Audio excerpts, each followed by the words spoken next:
Hello, and welcome to Gaspar's History Podcast. This is Gaspar, and I am continuing the Meat Hound series with Episode 11, Meat Hound. I have been receiving some tremendous help from family members of the 306 Bomb Group. Their support and information have been invaluable to me and is adding to this adventure. They are helping me to uncover and find things that I never knew or would have ever been able to uncover without their support. So, if any of them are listening, thank you. When I first started this series, this is the episode that I had been waiting for, because it is the Meat Hound's maiden voyage. I had a lot of history to go through before we got here, and I was finding a lot of history that I believe is important to this story. But mostly, I wanted to add depth to the aircraft, the airmen, and their families. Additionally, my friends from the 306 Bomb Group turned over a few rocks for me, and I feel it is important to add that research to this story. Therefore, this chapter is rather long, and I expect to break it up into several pieces. So with that, let's get the Meat Hound off the ground. The Meat Hound series, which started in December of 1942, is now moving into March 1943, and our story today will take us into the middle of March, and it reaches its pinnacle on March 13th, when Steele takes the Meat Hound on her maiden voyage with the 423rd Bomb Squadron. Before we get to that raid, we need to travel back in time and add some stories to our adventure that, as I mentioned before, have been uncovered while I was looking for something else. For example, I knew my uncle was involved in a mid-air collision with another B-17 because it was one of the few articles we had as a family that he had kept.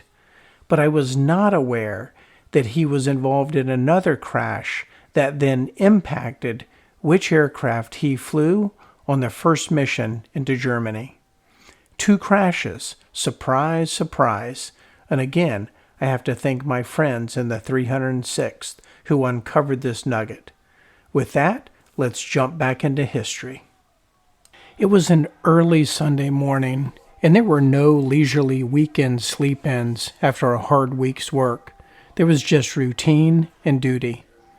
The bomb group was flying a mission today, so Steele and the crew were up at an ungodly hour, wondering what the new commander had planned for them today. And then it would take them an hour to get into their cold weather gear. Steele realized it was not so much what Colonel Armstrong had planned, as much as it was what the 8th Air Force Command had planned.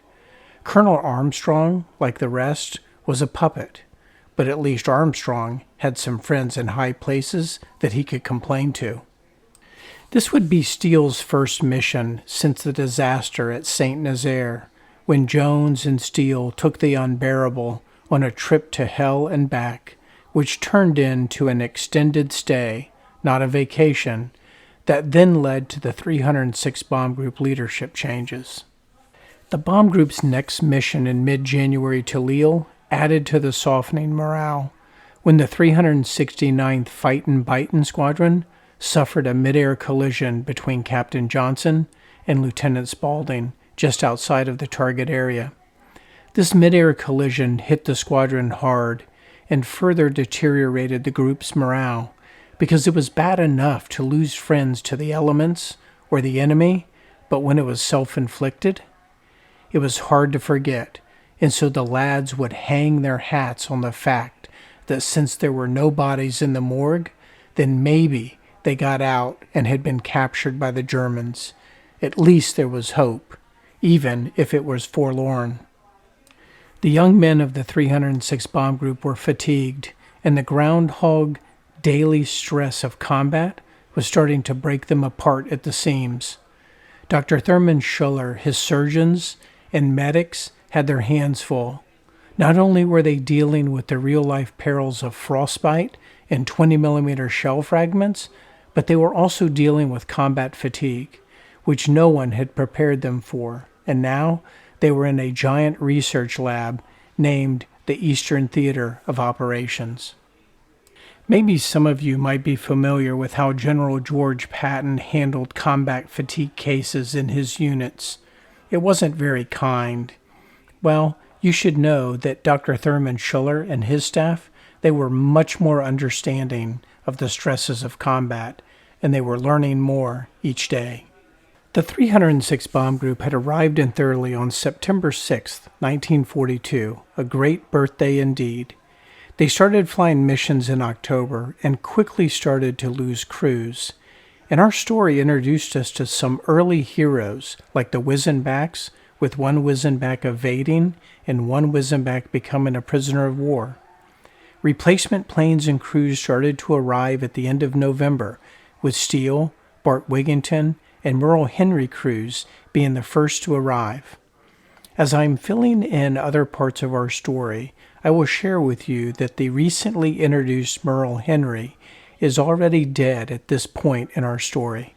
Lieutenant Henry was part of Lieutenant Brandon's crew, who disappeared near Land's End after aborting a landing, never to be seen again.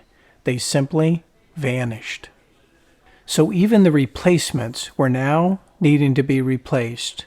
Why do I share this? Because the official military report for the day includes Otis Tillery and Hugh Phelan as being on the Unbearable as she sat on the tarmac waiting her turn for taxi and takeoff. However, the official military reports are in direct conflict with the crew member diaries. So I will share with you that fact that the ultimate truth of who, what, and where may never be known. The Unbearable sat on the runway with her four Wright R-1820-97 Cyclone engines revved, Jones's foot on the brake waiting their turn, which would take less than a minute, so there really was never a long wait, and it was go, go, go, then get in the air and into formation. The mission today called for an afternoon takeoff, so that meant there was a good chance this was going to be a milk run. So let's get into France, get back with no incidents. But a milk run by definition never really matched a milk run by actuality, so it was best not to prognosticate. For clarity, a milk run was what the crews called a simple, easy mission, which in reality was difficult to predict. My Uncle Steele had some comments about that, and I will share that later in the series. It was time. Jones released the brake, shoved the throttles forward, and the Cyclone engines lived up to their names. The crew, whether spiritual or not, generally whispered for God's intervention and oversight. At the end of the northwest corner of the perimeter track, something was askew. The first thing that one would ask themselves is, what is a motorcycle doing on the runway? The second question one asks is, did no one else notice this? Someone had to have noticed. Everyone is gone, and it's our turn. The weather on this particular day was mostly clear, with a slight haze and some gusts of wind.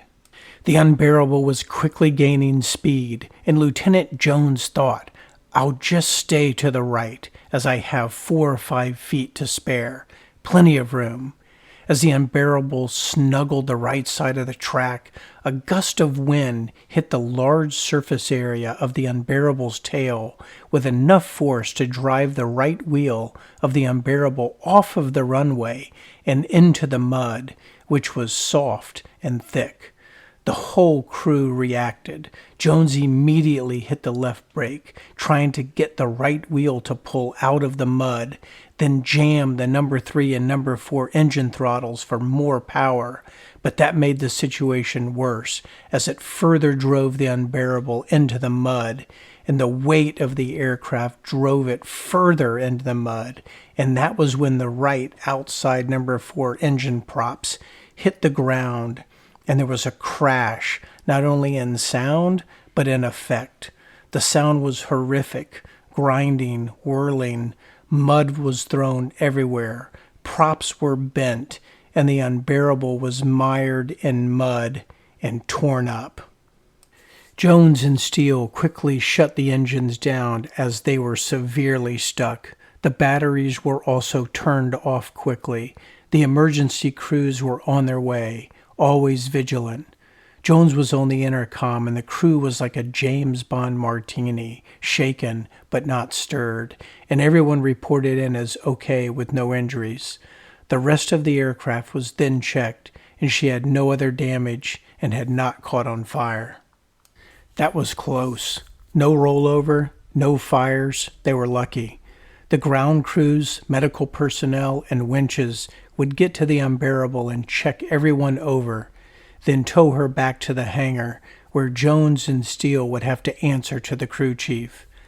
The repairs would result in an engine change due to a certain level of undetermined damage. Besides a damaged number 4 engine and some bruised egos, and not to mention the tongue lashing by an upset crew chief, everything else was okay. This was the first crash. Foreshadow. That means another one is coming, and this was one that I never knew about until the engineer's nephew sent me the paperwork.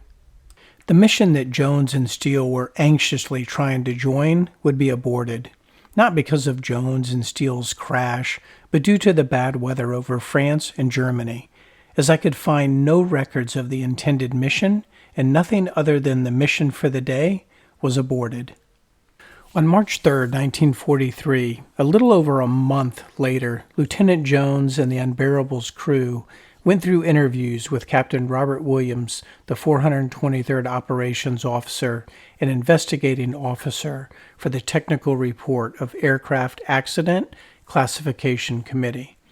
The committee determined that the accident was 100% pilot error and that poor taxi judgment and technique had occurred. The pilot had taken his aircraft too close to the perimeter boundary and was unable to control it properly and needed more space. There was no further disciplinary action, but this review was on the heels of another very concerning event for the 423rd Squadron and the 306th Bomb Group. More harp music and blurry screen as we come back to the second half of February 1943. Steele did not fly any additional missions for the second half of February, missing the non-event of Texel and the second raid on Wilhelmshaven.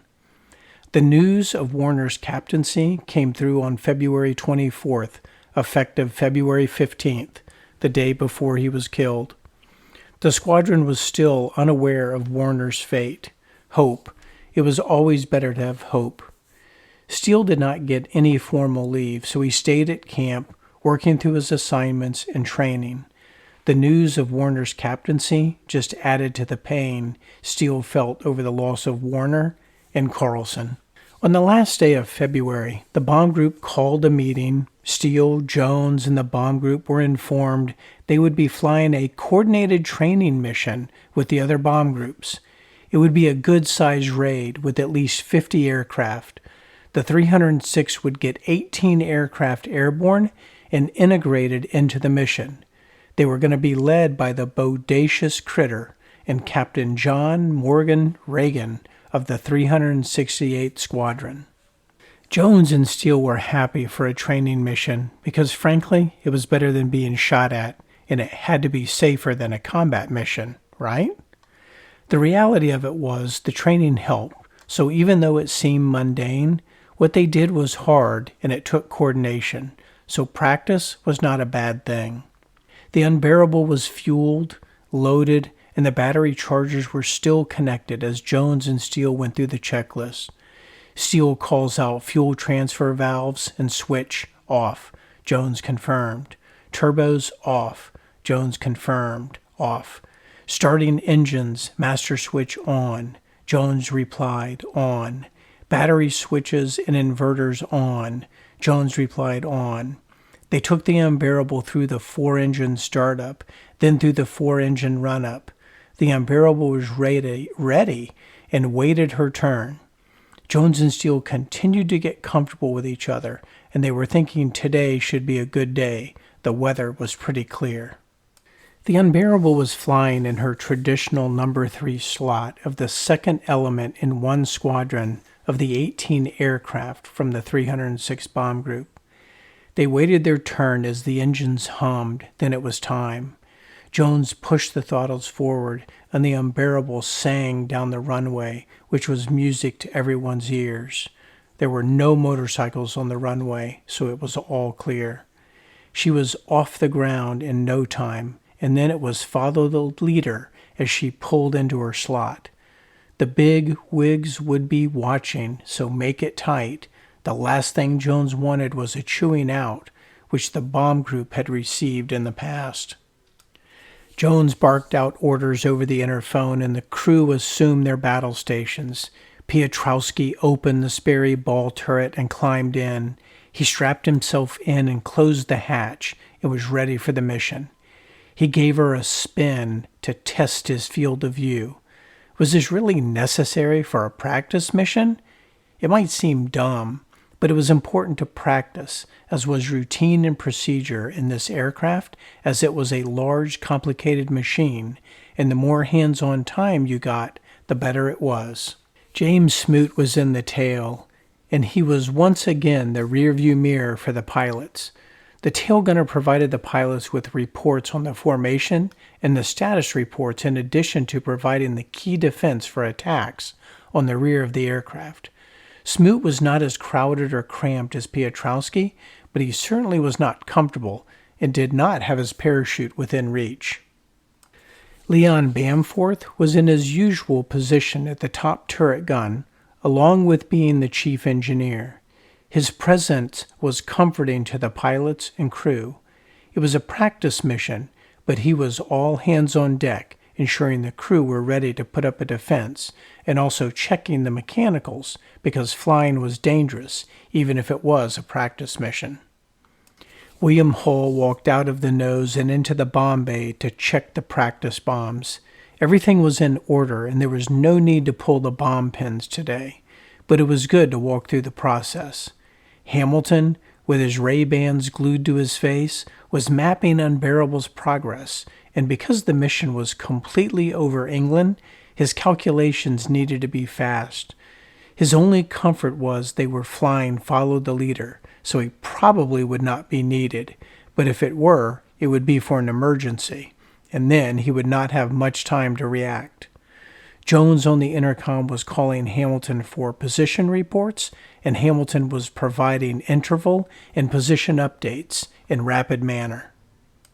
Hull came back into the nose of the Unbearable and settled in, keeping an eye on the lead aircraft. The Unbearable was on the left flank in high position, in the number 3 slot of the second element, in a very similar position as the last trip to St. Nazaire, which was still stinging. Steele could see the cylinder heads were running a little under 170 degrees Celsius, but nothing to be concerned about. Stymax was in his radio room monitoring the wireless, but just like a real raid, he was not allowed to talk, only listen.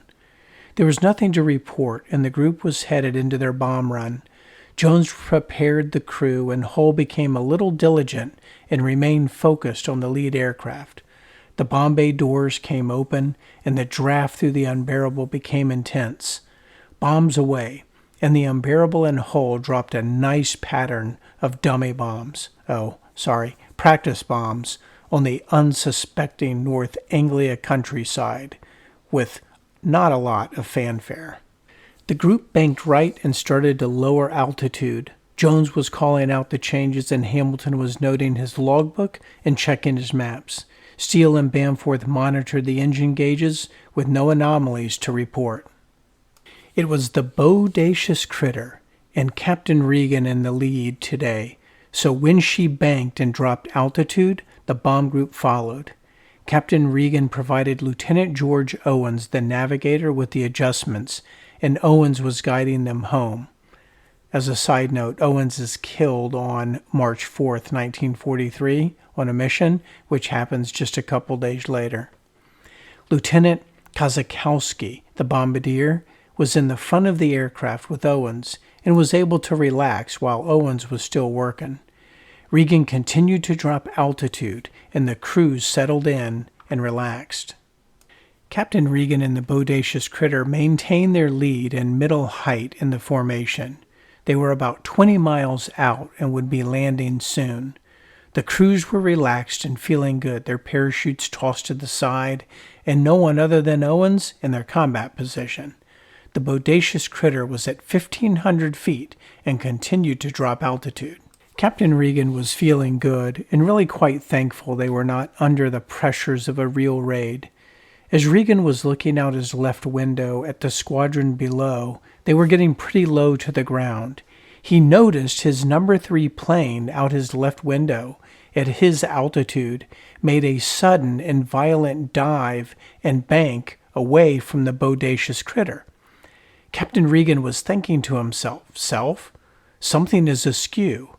And then came the sound that no pilot ever wants to hear, the tearing and crunching of aluminum and steel, the shattering of glass, and the kerplunk of engines.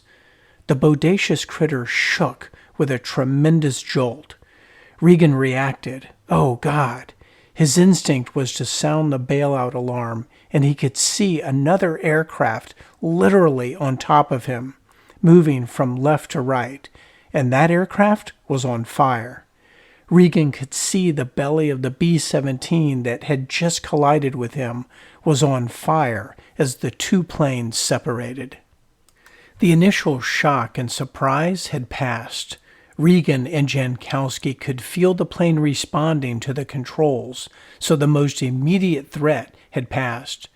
Jankowski was assessing the engines, and the number 1 and number 2 engines were not working, as the number 1 prop was torn off and the number 2 was bent and not spinning. There were no fires, which was a relief, because fire was the worst enemy of them all. So Regan flipped off the batteries and shut the engines down. Lieutenant Kozakowski poked his head into the cockpit and asked what was going on. And Regan could see him bleeding profusely from his face, and he could feel the rush of wind coming from the nose. In addition to losing the number 1 and number 2 engines, the bodacious critter had her nose sheared off, and the glass had cut Kozakowski a lot, but not bad. Regan could also see the left wing was badly damaged. Jankowski asked what his orders were. Sound the alarm and have the crew prepare for a crash landing. The alarm sounded, and the crew tied themselves in. We need an airfield. The good news was they were in north-central England, and there were airfields by the score. There was an RAF field literally straight ahead, and they were dropping altitude, so it looks like that is the airfield of choice, or rather, necessity.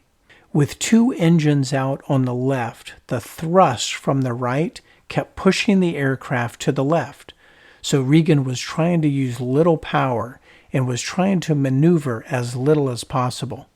The bodacious critter continued to drop altitude, and the pilots went into instinctive flying mode, working as a team. Then, at the last part of the approach, Regan called out landing gear down, and Jankowski flipped the switch, and the pilots were looking at each other, and they both knew what each other was thinking. The landing gear down indicator light changed to green. The pilots exhibited relief because the landing was going to be hard enough, so at least they had landing gear. The Unbearable was preparing for her landing and had dropped below 2,000 feet. Walter Piotrowski removed himself from the ball turret and secured it properly. Stymax was on the radio, and there was nothing to report, so everything seemed normal. James Smoot, from his tail, could see the rest of the squadron, and everything was in order. Durham and Hull were relaxing, while Hamilton continued to eye the charts, while Jones provided the updates. Leon Bamforth had also relaxed, as he kept an eye on the pilots. Jones was at the control with Steele to his right. The weather remained pretty good with good visibility. The Unbearable continued to fly close formation, as that was just as important as practicing a bomb run. The bomb group started to align for their final approach into Thurleigh, which was southeast of them. The bodacious critter and Captain Regan remained in the lead, and the 423rd Squadron was on their left at a little higher altitude and descending. Jones and Steele were in their number 3 slot, second element, continuing to follow the leader. Surprise does not begin to explain what happens next. The 423rd leader and group were now passing over and in front of Captain Regan and the lead squadron. This action and course cannot be explained other than they thought they were flying straight when in fact they were crossing in front of another squadron. This illustrates the perils of close formation flying. The aircraft to the left of Bodacious Critter at the last minute saw the mistake and broke sharply to the left away from the squadron and tried to drop altitude. The Unbearable, without even seeing the Bodacious Critter and eyes on their lead element, crashed into the critter, coming down on top of her and raking her from left to right, tearing the left of her, knocking out her number 1 and number 2 engines, and shattering her nose. Jones and Steele are surprised by the violent tearing and ripping of aluminum, steel, and glass. Jones reacted to what just happened, but he knew what just happened, and he was in shock. Steele, the same. They went into instinctive flying mode. They did not know the extent of the damage. So far, they were flying, and the pilot controls were okay. Everything happened so fast at 150 miles an hour. The Unbearable were barely past the Bodacious Critter, and Jones's instinct was to gain altitude and add power. The engines had cut through the Bodacious Critter, but Steele could not see any prop or engine damage. Jones started to call for status over the interphone, but there was no reply. Sergeant Piotrowski had just meandered out of the ball turret, then secured it, when the collision threw him against the fuselage. He too, like the rest of the crew, knew what had happened. One's instinct is to ask or shout, "What is going on?" He grabbed his parachute and prepared for the worst. As he did, he noticed the ball turret had completely crushed, and due to kinetics, or physics, the ball turret ammunition started to ignite. Sergeant Durham from his waist gun position came to help Piotrowski. They could hear Smoot from the tail gun calling for a status and confirming he was okay. Stymac's immediate reaction was that the plane was out of control and they were going to crash. The jolt was tremendous, and Jones's attempt to gain altitude made Stymax react as if the plane were going out of control. He grabbed his parachute and made his way into the fuselage to join the commotion. Jones and Steele could hear the ammunition starting to ignite, but they had another issue. There was a fire in the nose.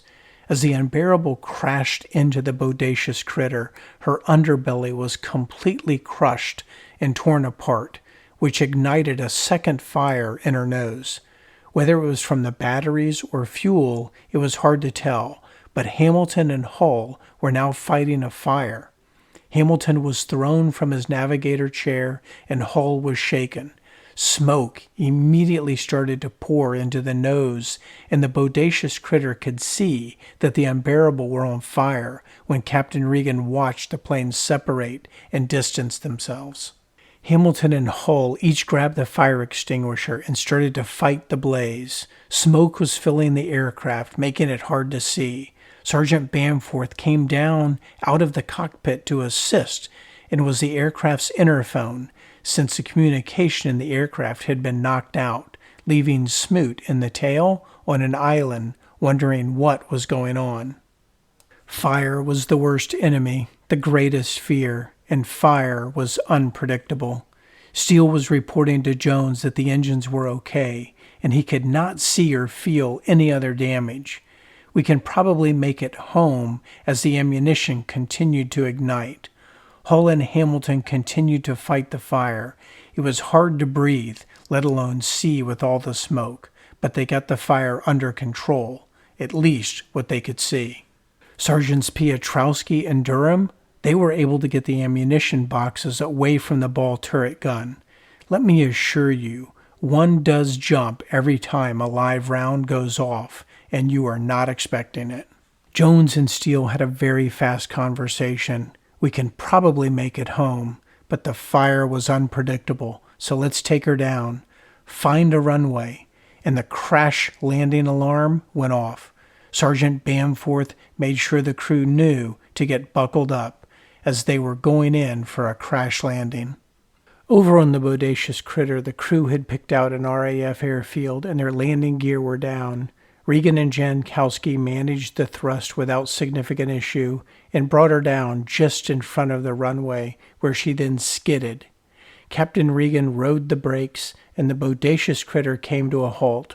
Her crew were in full escape mode and exited the aircraft as quickly as possible.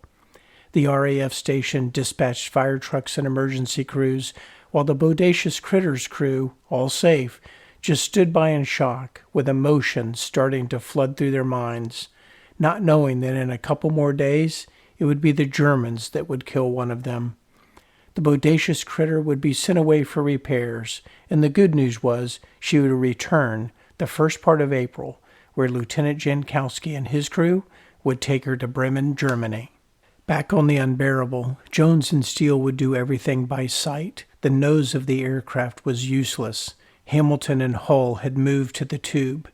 The good news was there were airfields all over North Anglia, so hopefully one could be found.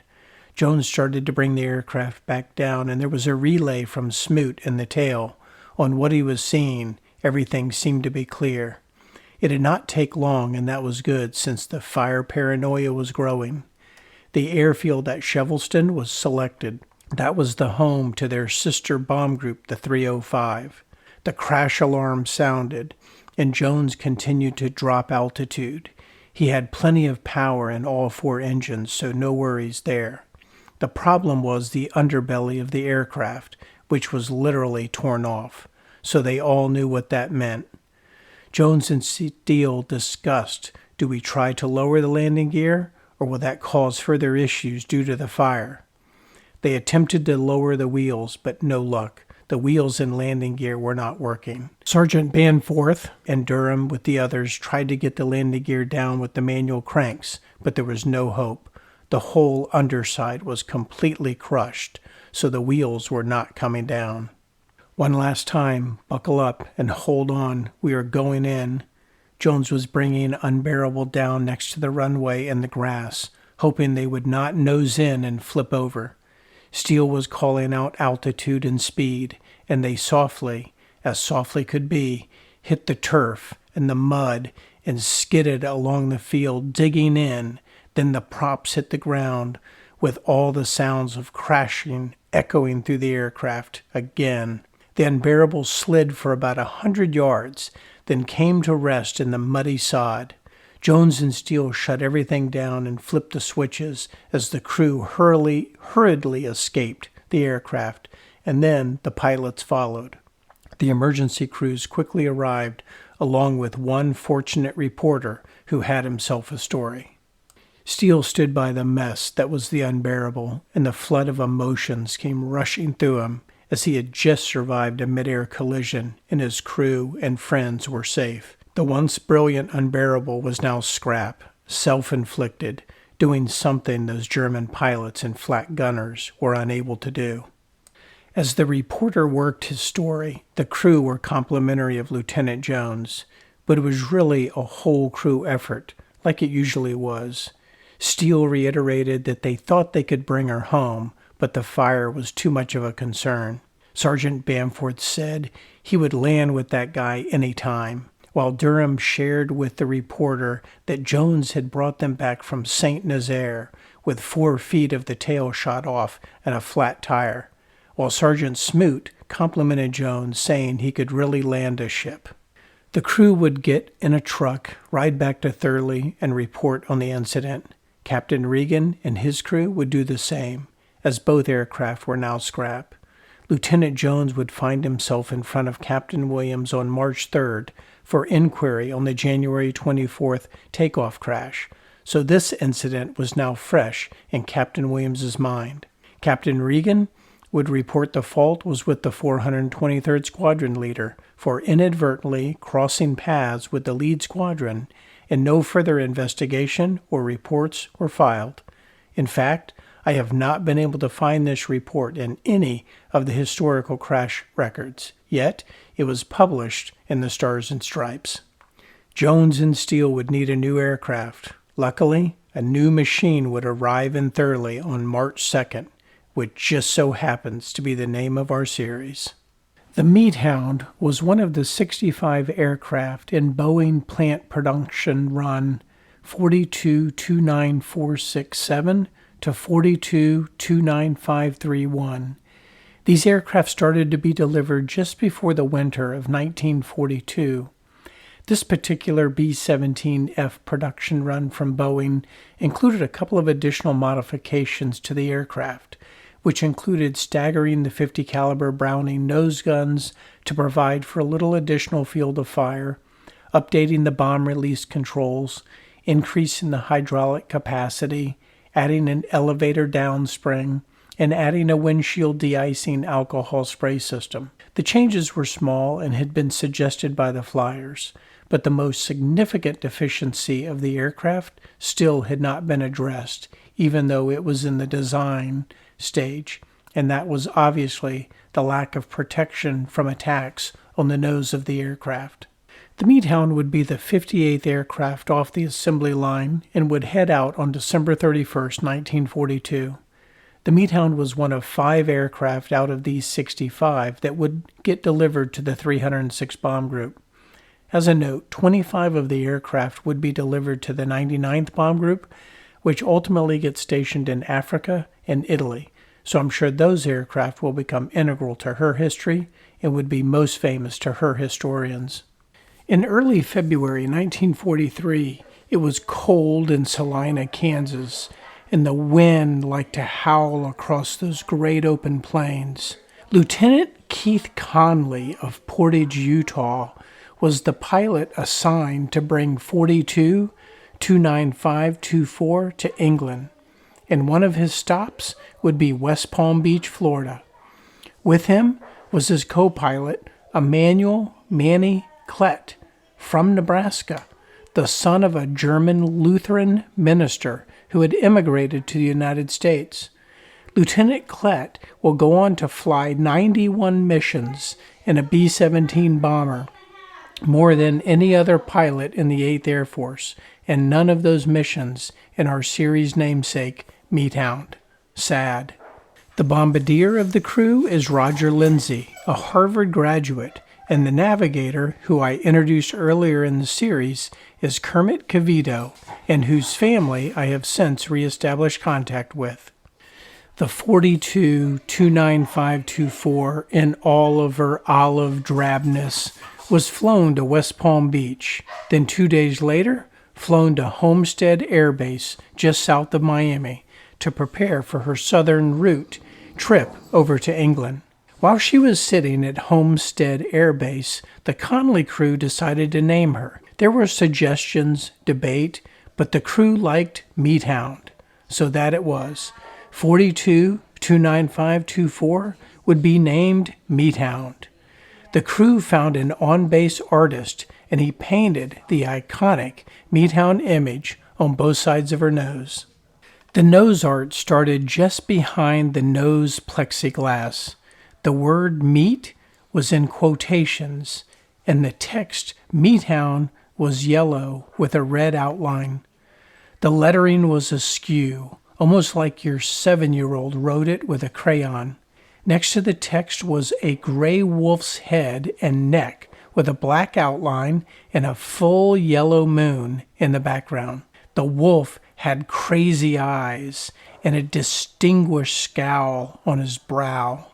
Its mouth was open with large teeth and its tongue hanging out and ears pointed up, as if it were in pursuit or on a hunt and panting with the scent of the prey in her nose.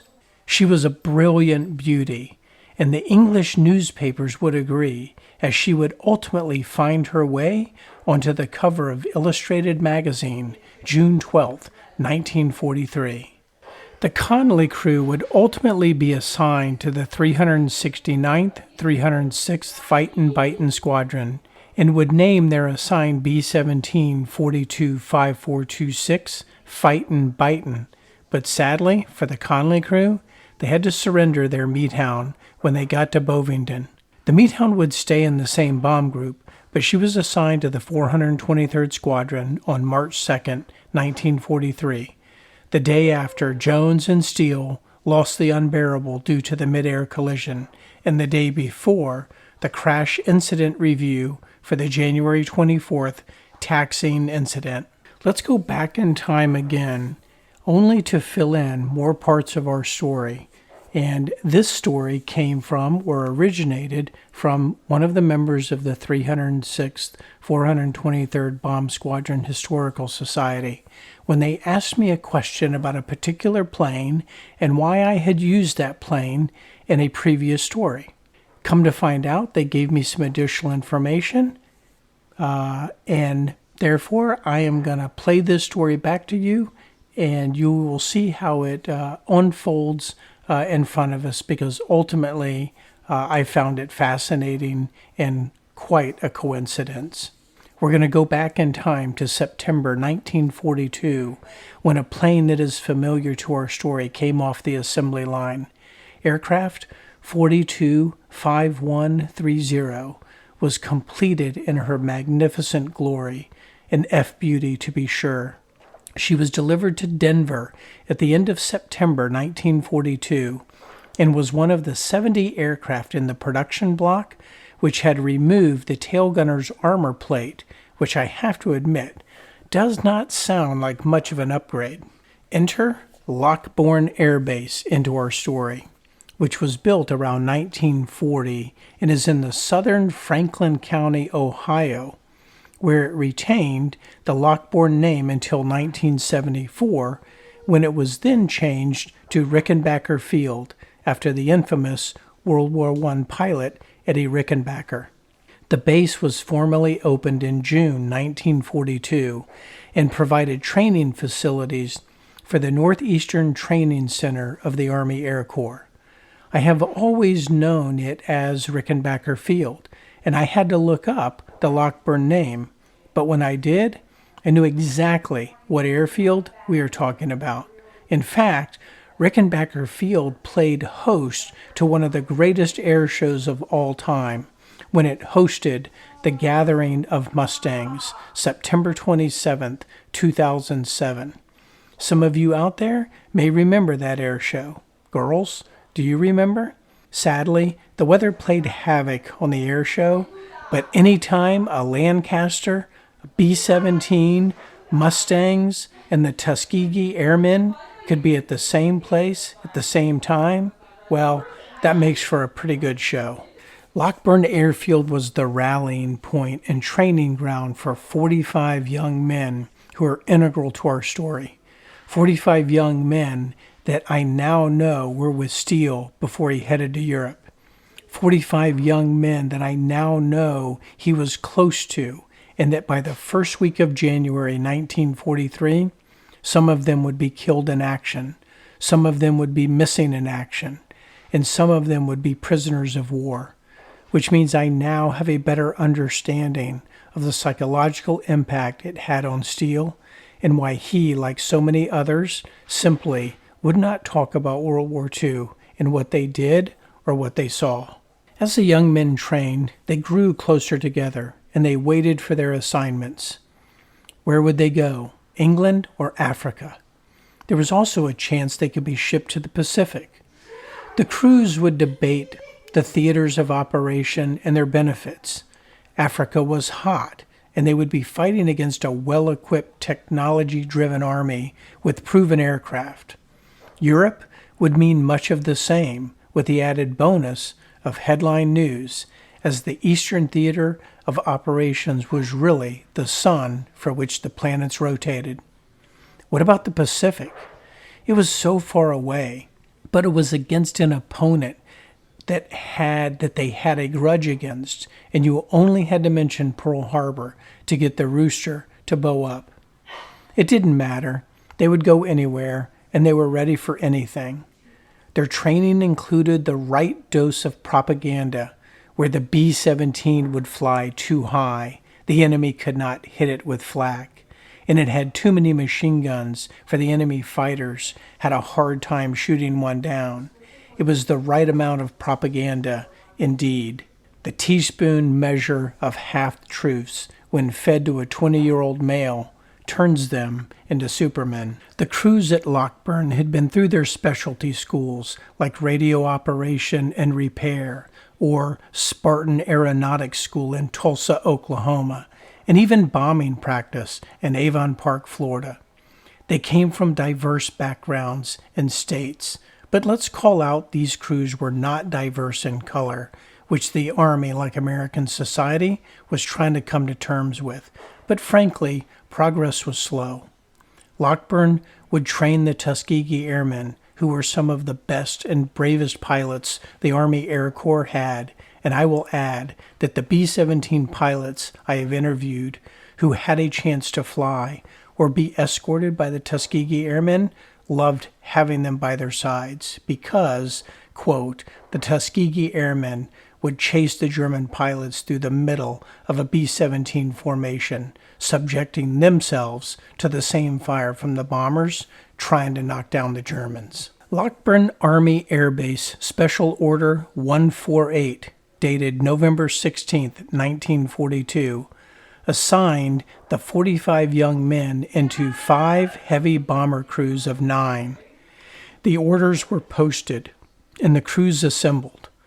What I am not completely sure of is exactly how the crews were put together and how long they were flying and practicing together. The orders simply named the crew. Lockburn Airfield now saw a gathering of B-17Fs before it ever saw a gathering of Mustangs. Crew 67Y1 was assembled. It was made up of the heroes in our story, but there is more. This crew consisted of the following team members: David A. Seal Jr., Arnold Carlson, Orman Hamilton, Gardner Reynolds, Leon Bamforth, Carroll E. Pryor Jr., Walter Piotrowski, James Smoot, and William Hull. You may also notice this is a 9-man crew, so they did not have a fully functioning crew due to a missing gunner. The name you may not be familiar with is Carroll Pryor, the radio man, and that is because he kind of disappears when we get to Thurleigh. It looks like he later gets demoted to PFC and then later to private. I was curious what happened to him because he's recognized as arriving in Thurleigh with the rest of the crew, but then goes missing in mission reports. I have since found additional information from the 306 Historical Society, helping me to piece some of the puzzle together.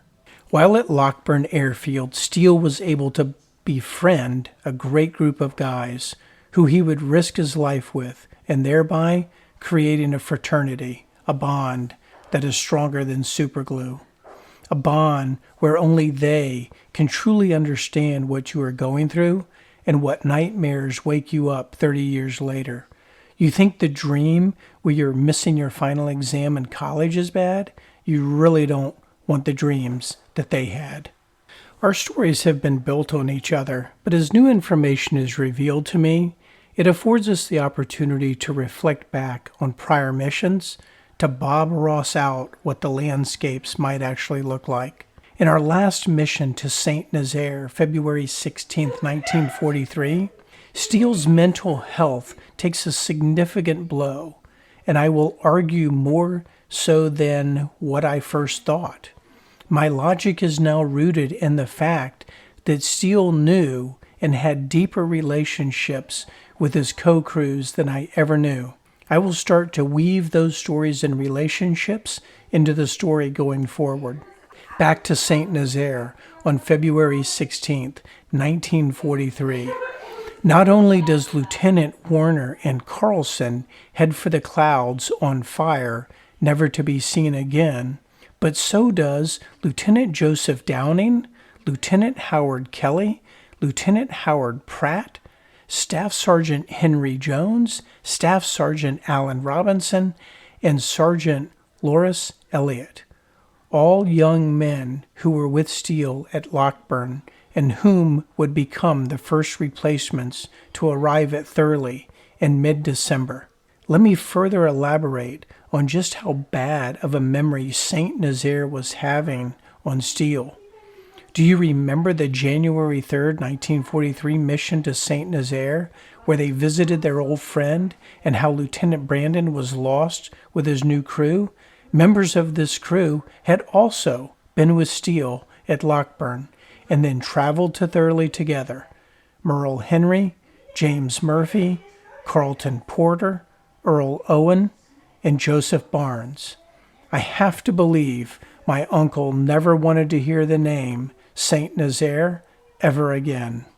As I mentioned, the bomb group and squadron relationships were deeper than I first realized.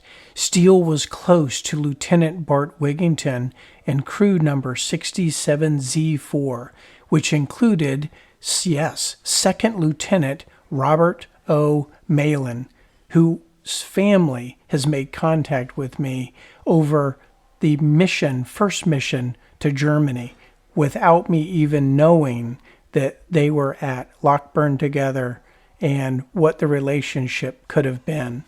In addition to Malin, there was Lieutenant Andrew Simmons, Lieutenant Meade Warner, Sergeant Warren McGregor, Staff Sergeant James Thornton, James Gaffney, Harrison Welch, and Florian Yost.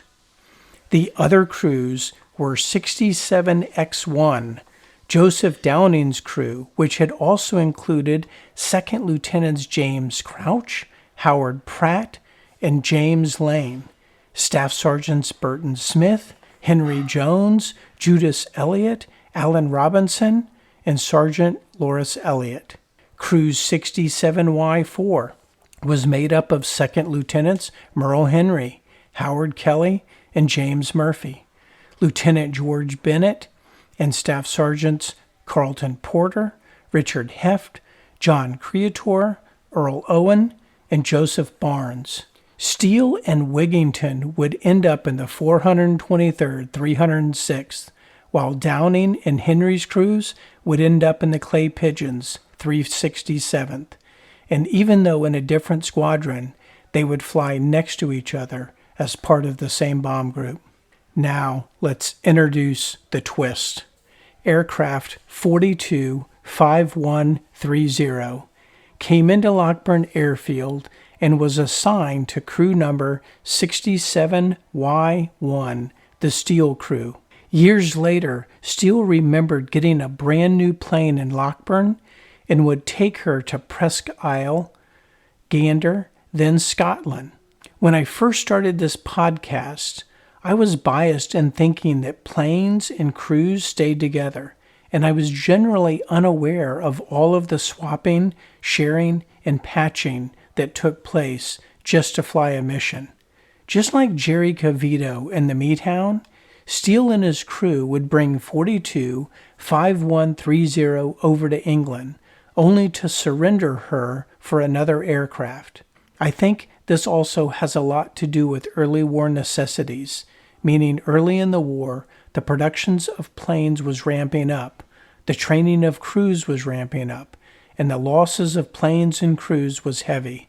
So the result was mixing, matching, and patching just to get a mission completed. By November 21st, 1942, the Steele crew was in Presque Isle, Maine, and received new orders. Steele was ordered to report to the commander's office. It was cold, and not like the cold Steele was used to growing up in Greenville, Texas. It was Maine November cold, so Steele was thinking to himself, maybe Africa is not so bad. He reported to Lieutenant Colonel Boyd, who issued him orders for travel to England. Lieutenant Colonel Boyd was friendly enough, but straightforward and to the point, as he was trying to manage the largest air transport facility in the world. So extended pleasantries and time were his enemies.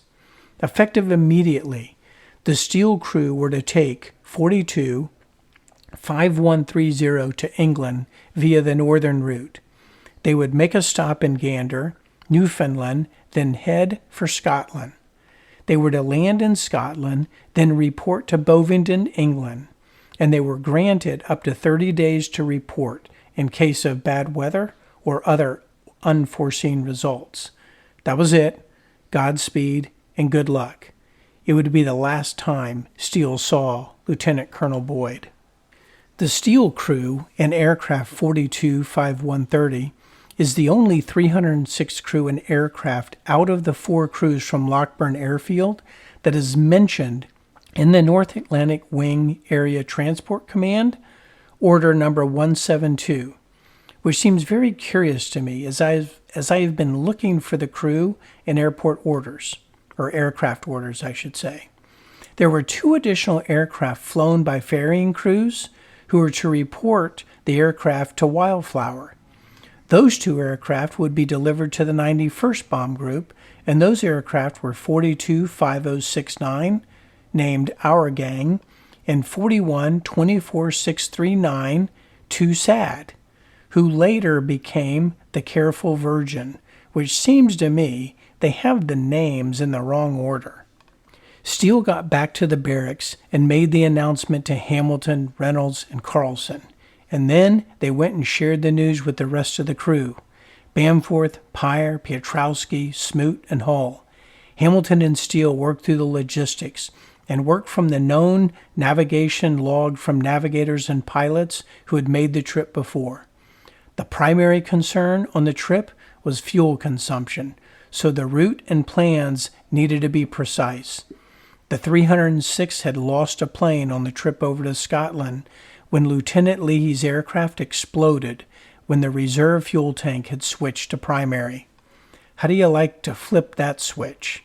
Lieutenant Warner and his crew circled the area but saw nothing of the aircraft or crew, so they needed to continue and were forced to give up the search because fuel was precious.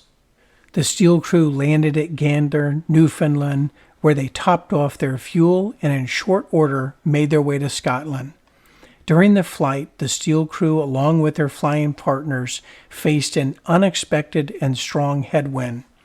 The persistent headwind became an immediate concern due to the impact it was having on fuel consumption.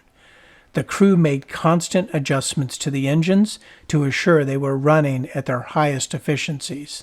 They ultimately found Scotland and breathed a sigh of relief as the fuel warning indicator lights started to go off. They were headed down to Prestwick Airfield on fumes.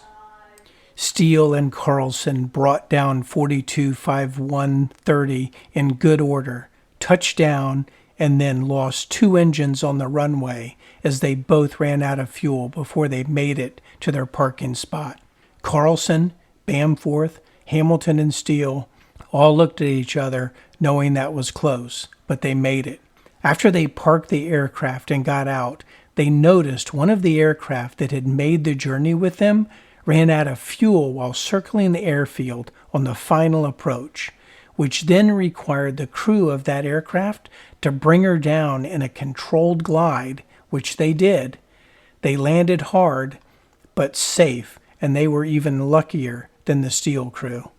The squadrons of the 306 had been shot up pretty badly since they started flying missions in October of 1942. As we've discussed, one squadron, the 367th, had been particularly shot up and had been having a lot of bad luck. The 367th Squadron were going through a refitting of both aircraft and crews. This is where the Steel crew and the Lockburn boys would come into play. You see, the 4 crews from Lockburn, who would eventually get assigned to the 306th, had made their way to Bovington, surrendered their aircraft, and were waiting for formal bomb group and squadron assignments. During the wait, a couple of pilots from the 306 had come in to take the group's new aircraft to Thurleigh. This is when aircraft 425130 was formally separated from the Steel crew, just like the Meat Hound had been separated from Conley, Klett, Cavito, and their crew. The 425130 is an aircraft that you may actually be familiar with, but you, like me, may not have been aware of it. The 425130 is Captain Ryan's Sweet Pea, named after the English orphan girl who the 367th Squadron had sponsored and whose little fingerprints would be painted in one of the props.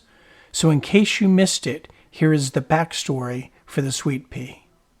The December 20th, 1942 Deja Vu mission was the first mission in which aircraft 425130 had been named and christened Sweet Pea. The Clay Pigeon Squadron was an early war, hard luck squadron that kept getting shot to pieces and losing crews.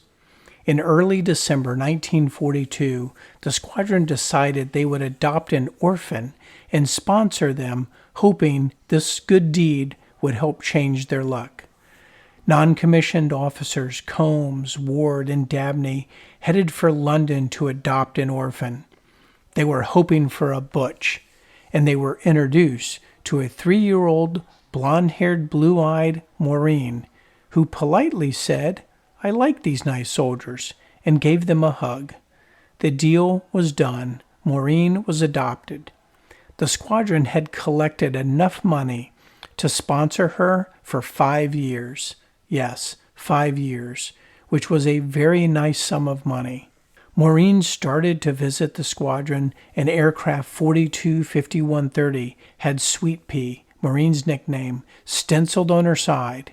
And on December 20th, 1942, Captain Ryan took Sweet Pea to Romilly-sur-Seine, where she was shot to pieces, but ultimately returned safely. And after that, the Clay Pigeons saw a little more favor and had a little bit of extra luck. Most people have heard of the Memphis Belle, but let's be honest, the Sweet Pea has a much better backstory, and now we know has even more meaning to our story. I had no idea that my Uncle David and his crew brought the soon-to-be-named Sweet Pea to England. One night I got a text message that asked me why I had selected the Sweet Pea to do the backstory on, and was it because my uncle flew her over to England? To which I replied, "What are you talking about? Are you saying my uncle flew the Sweet Pea to England?" If so, then it was fate that had me select that plane. Crazy and cool all at the same time. What a great backstory, and what a great name for a great young lady. Finding out about Steele and the Sweet Pea 5130 really got my curiosity up. So I was trying to find the other planes that had arrived in the 306 bomb group and had potentially come over to England around the same time or even with Steele and his crew, depending on what the orders were. In the unit histories, there are 3 planes that seem to have similar lineage, and they are known to us as the 425130 Sweet Pea, the 425086 Wahoo 2, and the 422975, a no-named F-Beauty, which is the plane Brady used as a replacement plane that goes down with Reynolds on December 30th, 1942, which I describe in our I Thought You Were Dead episode. I don't have 100% confirmation, but the initial research and data do align. This is a good place to end part 1. Like I mentioned, this is a very long chapter, so it's going to be best to break it up into several parts. Not exactly sure how many that's going to be just yet, but at least 2, potentially 3.